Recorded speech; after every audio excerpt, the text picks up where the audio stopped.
श्री कृष्ण की बताई गई ये 4 बातें कलयुग में जिंदगी आसान बना सकती है। श्रीमद् भागवत गीता में भगवान कृष्ण ने कई नीतियों के उपदेश दिए हैं जो आज कलयुग में भी सार्थक है।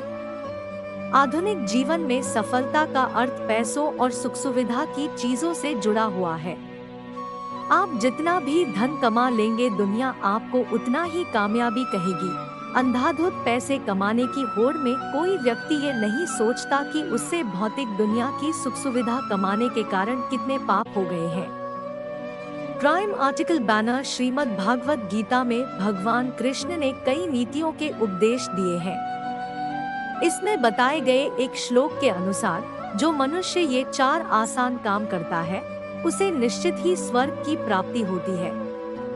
ऐसे मनुष्य के जाने अनजाने में किए गए पाप कर्म माफ हो जाते हैं और उसे नर्क नहीं जाना पड़ता। आइए जानते हैं उन कामों के बारे में। दान करने का अर्थ है किसी जरूरतमंद को वो चीज निशुल्क उपलब्ध करवाना जिसे पाने में वो अक्षम है। दान करने से पहले या बाद किसी को भी दान के बारे में नहीं बताना चाहिए।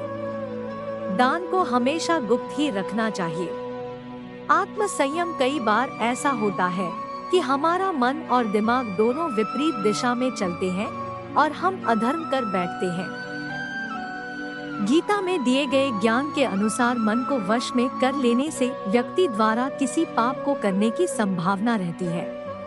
सत्य बोलना कलयुग में सत्य और असत्य का पता लगाना मुश्किल हो गया है। किसी भी व्यक्ति की बात को सुनने मात्र से ये नहीं कहा जा सकता कि वो झूठ बोल रहा है या सच। अगर आपने भूतकाल में कोई गलत काम किया है तो आप शेष बचे जीवन में हमेशा सत्य बोलकर पापों का प्रायश्चित कर सकते हैं। ध्यान या जप आधुनिक युग में ऐसे लोग बहुत कम बचे हैं जो रोजाना ध्यान करते हो। पूजा पाठ भगवान को प्रसन्न करने के लिए नहीं बल्कि स्वन्य का स्वन्य से मिलन करवाने के लिए की जाती है। आत्म ध्यान करके हम आत्म साक्षात्कार कर सकते हैं। नियमित रूप से स्वच्छ मन से जप या ध्यान करने से भूल से हुई गलतियों से पार पाया जा सकता है। श्रीमद् भागवत गीता में भगवान कृष्ण ने कई नीतियों के उपदेश दिए हैं। इसमें बताए गए एक श्लोक के अनुसार जो मनुष्य ये 4 आसान काम करता है उसे निश्चित ही स्वर्ग की प्राप्ति होती है। ऐसे मनुष्य के जाने अनजाने में किए गए पाप कर्म माफ हो जाते हैं और उसे नर्क नहीं जाना पड़ता। आइए जानते हैं उन कामों के बारे में। दान करने का अर्थ है किसी जरूरतमंद को वो चीज निशुल्क उपलब्ध करवाना जिसे पाने में वो अक्षम है।